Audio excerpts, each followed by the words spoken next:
Much. Yes, I have been deputy president for 9 years. I don't know which dockets were given to me because when President Uhuru Kenyatta formed government after the election, we've always had one president. We've never had two. And the responsibility over government has never been shared between Uhuru Kenyatta and myself. Our first term, we ran a coalition government, but I can tell you there was no single opportunity where my party held a PG outside President Uhuru's party. We had one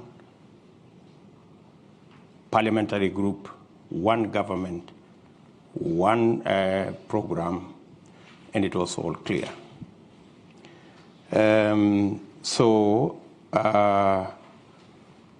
There were no dockets that were given to me. I didn't appoint no minister anywhere. Everybody was appointed by the President of Kenya. And the difference, maybe you could ask, is between our first term and our second term. In our first term, granted, I played my role as deputy president. The president assigned me many responsibilities, which I discharged with distinction from where I sit. And that is why, in our first term, we rolled out our plan to build the standard gauge railway. We have built 700 kilometers. I was part and parcel of the entire delivery plan. We set out to build 10,000 kilometers of tarmac road in Kenya. By June this year, in 3 months or so, we will have actually done 11,000 kilometers. I sat long hours with officials in government to design how that was going to happen. Same case to our TVET program. Same case to all the other programs that we delivered on our first term. And to demonstrate our success, we were re-elected in our second term with twice the margin we had been elected in 2013, clearly demonstrating that the people of Kenya were happy with our delivery. Unfortunately, in our second term, because of the political dynamics that came into play, the president told me that he wanted to do things differently. And he didn't want what had become normal in Kenya, that this was Ruto.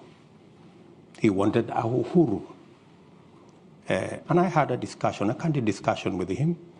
And when he told me that's what he wanted, and he wanted to run this government because he wanted his legacy alone as the fourth president of the Republic of Kenya, I was not fussy about it, because he decided that whatever I did in the first term to coordinate the government programs, work on assignments that would consolidate our plan, he decided that he wanted somebody else to do it.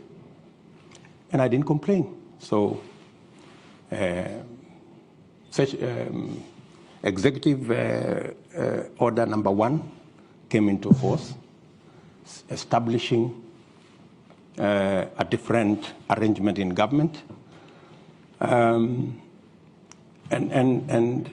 I had no quarrel with it, because that's how the president wanted to deliver on his second term. Unfortunately,